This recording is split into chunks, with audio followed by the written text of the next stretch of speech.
Hello, my dear teachers. Welcome to another sensational episode of Bala and Bala. I'm back with both of them.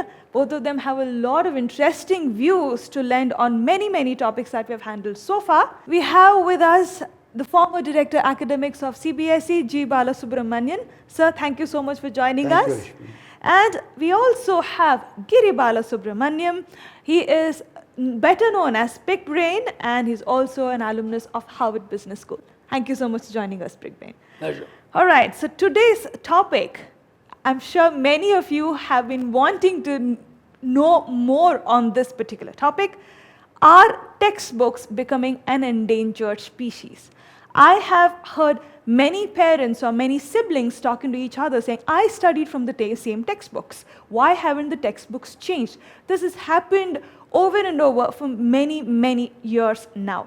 I think we really need to address the elephant in the room. Let me go to Bala sir first. Sir, my question to you, the topic itself is my question. Have the textbooks become an endangered species? Well, not yet, but they might. Okay. That's my answer. I look upon the question in two different contexts. One, do textbooks make any relevance to the process of learning? Two, do textbooks really provide what is necessary for actual learning? In both ways you have a problem. The textbooks are probably the gifts of the industrial society, wherein we wanted to have a mass drill in the classroom, where we wanted every learner to have the knowledge of what is brought from the top-down approach. The objective in those days for providing knowledge was standardization of knowledge, normalization of knowledge, so that people could go to a mediocre job, right? And unlike the Gurukula time, where every learner was different and the pursuit of knowledge was learner specific, we reversed the process, and that has done enough of damage to the country. I strongly believe that the textbooks are platforms to start with. It's a place from which you pick up something, but the race that you have to run has nothing to do with the pickup point. You have to keep moving around. So the info provided in the textbook is only a trigger for you to think, trigger for you to pursue extended knowledge, apply that knowledge to the real world, and to have some experiential learning by the process. If you get stuck to a textbook, you get a stuck mind. And the textbooks are helpful to those classrooms where rote learning is celebrated, right? And no wonder the National Education Policy has talked a lot on the kind of the textbooks that you have. They have advised the textbook publishers that you need to give only core essential points in the textbook, allowing the schools the teachers to promote discussions in the classroom. Use the textbooks, content in the textbooks, not the textbooks themselves, content in the textbooks to have a flipped classroom, to have a blended classroom, to have a heuristic classroom, where classrooms are engaging and empowering. If you are going to teach from the front page to the last page of the book, neither the book is needed nor the teacher is needed. One more point, with technology coming through, all these books are getting online, and therefore the question of buying a book and holding a book is more traditional handover to you. So that way the textbooks may become an endangered species, because assimilation of knowledge is going to be from multiple sources. Textbooks will become one of those 20 different sources. Okay, so textbooks may not become endangered, but they may become one of the options. One of the options. Okay, all right. Big Brain, the next question is to you. Why have we not evolved into producing new forms of textbooks? He sort of came into that particular genre, but what do you have to say to that? If you look at it in two forms, if you look at it as at a global level, different countries have changed. There are countries where you don't necessarily have to follow the textbook for what you teach in class. Having made that statement, while a vast majority in our country, because somehow the need for marks has been greater than the need to learn, the textbooks have gained greater credence and importance. But if you actually be fair and look at our own country, some of the best teachers you would have learnt from would have never carried a textbook into class. Absolutely. They will bring their learning of the subject into class. I still visualize my school days where I was taught Merchant of Venice. I learnt Merchant of Venice like a play. My English teacher would enact Merchant of Venice with people from the class, but not deviating one bit from what was required for you to know to write an examination.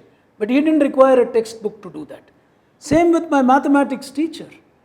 He would give us examples which would range from the Olympics to sports to temperatures across a week in Bangalore where I studied, and then teaching us mathematics through it, but not necessarily through problem 1, page number 32, problem 2, page number 34, not required. So I personally think both have coexisted. One has gained perhaps more traction because as a society we have wanted to be examination focused and marks focused. Today, if that is going to change with NEP, I think the core need for a textbook would only be to provide an anchor and a direction to the subject, and nothing more than that. If it is that, I'm happy if the textbook is an endangered species. I'm not someone standing here and like Sir said, it should become one of the mediums through which you can learn.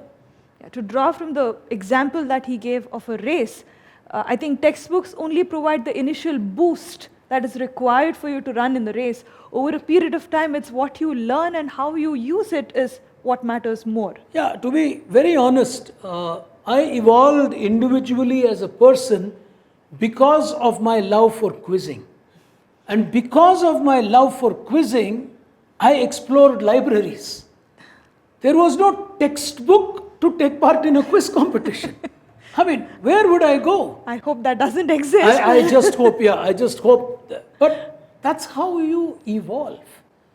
So maybe the subjects where I really fared badly were the ones where they taught from the textbook.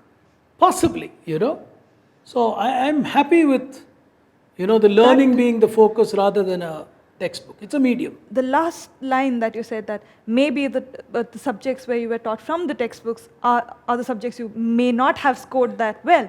That leads me on to the next question actually. Do you think textbooks have become learning fences? It runs the risk of being a learning fence. It need not be a learning fence. A textbook can actually be the one which ignites the curiosity to learn far more, if you treat it in that manner.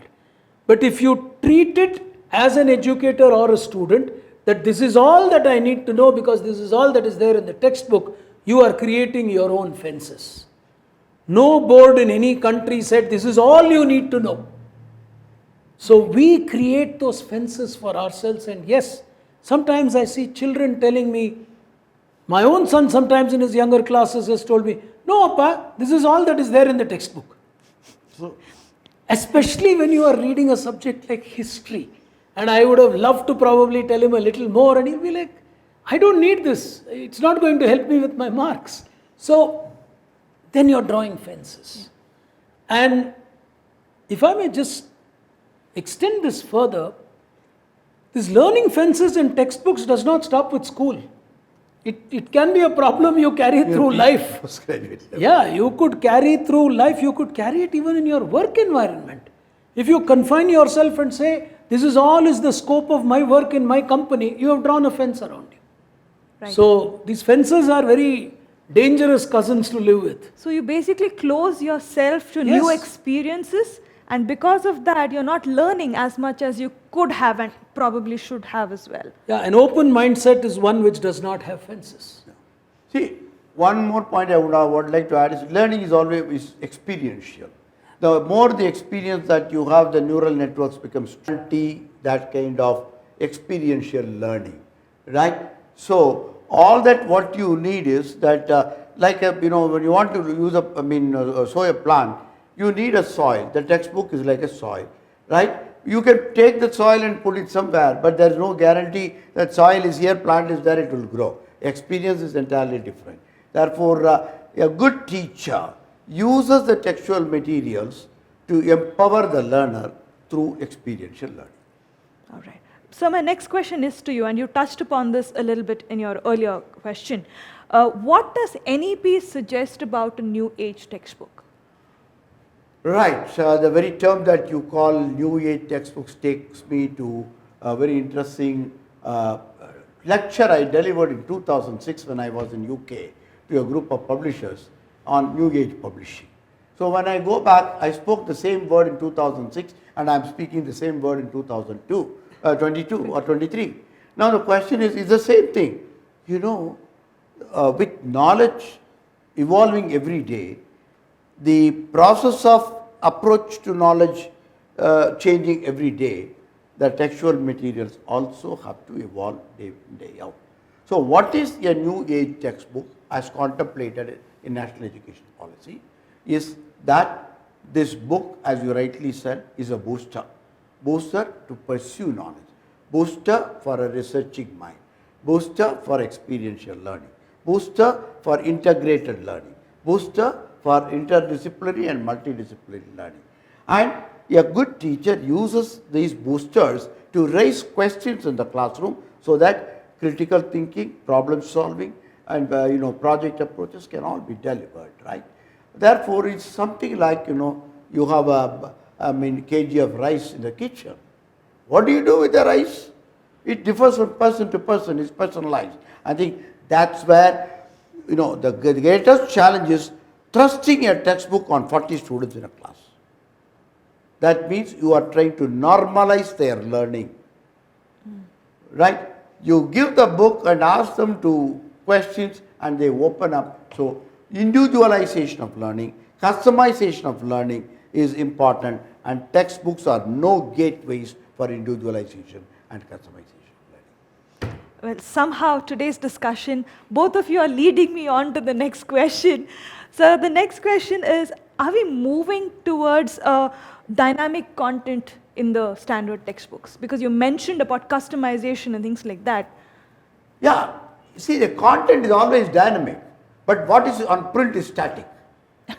Okay, so if you are going to celebrate what is on print, the content will always remain static. But, for example, you have a chapter in class 6 and 7, maybe you are dealing with, planets and the stars over there. So you have the 8 planets now, and then you talk about it, so many things you are talking about. But then now there's a question comes about Mars. If my teacher is going to repeat what is given in the textbook and says that, this is what Mars is all about, my children would have really gone to a journey to Mars intellectually and spatially and come with so much of information. And they, I still remember when I went to a school about a month back, a student of class 8 asked me a question and I was absolutely floored. He said, "Sir, I am told that Chinese are trying to grow some plants in Mars. How is it possible, sir?" I said, "I don't know. I'll have to go and look for that answer." And that's a gap between the textbook and the learner. So my only suggestion is textbooks have to be creative, textbooks have got to be suggestive and not knowledge thrusting. Neither the teacher nor the textbook should define knowledge. They should show only the gateways to knowledge. And the child should be able to explore and celebrate knowledge. All right. What about you? What's your opinion on this? See, I completely concur with him. I think it's absolutely right the way he has framed it. I have only one single viewpoint on something like this.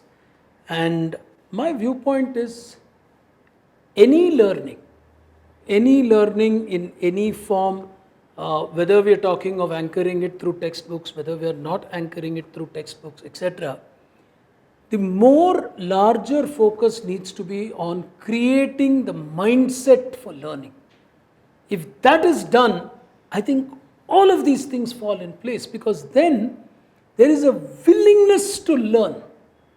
And the crux to do that is to make our children fall in love with ignorance. It's a quizzing trait. Quizzers get excited with what they are ignorant about. Here, we develop a fear for ignorance. Oh, I don't know this, so I stay away from it. When you don't know it, fall in love with it. The moment you start saying, hey, I don't know this, let me check this out, you are then building a mindset for learning. I think then whether it is textbook, flip model, doesn't matter. That's my honest view from a learning perspective. All right. So teachers, I think my key takeaway from today's discussion is that textbooks provide you the platform, the basic platform that is required. Learning is far beyond the textbooks, and we have to put in the effort to provide that learning to the students that are trying their best to open up their minds and learn from us. A big thank you to the two of you for joining me here today. And teachers, don't go anywhere. Write to me if you have any questions that you want me to address in our discussions, or what do you think about our discussions and what have your key takeaways been in all the discussions that we have had. You join us in the next session or the next episode of Bala and Bala. You take care, and I'll see you soon.